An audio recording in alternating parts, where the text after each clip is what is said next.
ফুলতলার একটি সেমাই কারখানায় ভোক্তা অধিদপ্তরের অভিযান পরিচালনা। ১ মার্চ রবিবার জাতীয় ভোক্তা অধিকার সংরক্ষণ অধিদপ্তর খুলনা জেলার সহকারী পরিচালক মোহাম্মদ ওয়ালিদ বিন হাবিব এবং নিরাপদ খাদ্য কর্তৃপক্ষ খুলনা জেলা অফিসার মোহাম্মদ মোখলেসুর রহমানের নেতৃত্বে ফুলতলা বাজার এলাকায় একটি বিশেষ অভিযান পরিচালিত হয়।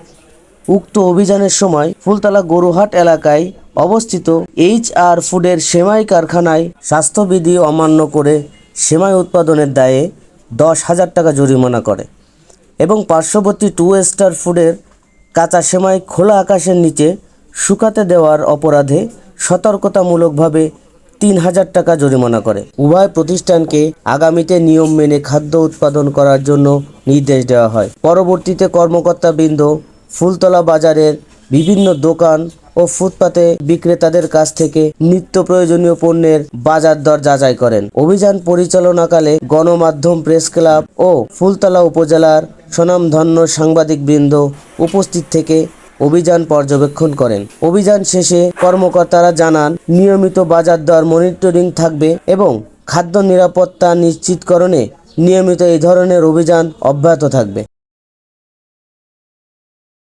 জাতীয় ভোক্তা অধিকার সংরক্ষণ অধিদপ্তর খুলনা জেলা কার্যালয় এবং বাংলাদেশ নিরাপদ খাদ্য কর্তৃপক্ষ খুলনা জেলা কার্যালয়ের যৌথভাবে আজকে ফুলতলা গরুরহাট বাজারের সংলগ্ন একটি সেমাই কারখানায় আমরা আজকে অভিযান চালিয়েছি এবং এখানে এসে বেশ কিছু অনিয়ম পাওয়া গিয়েছে।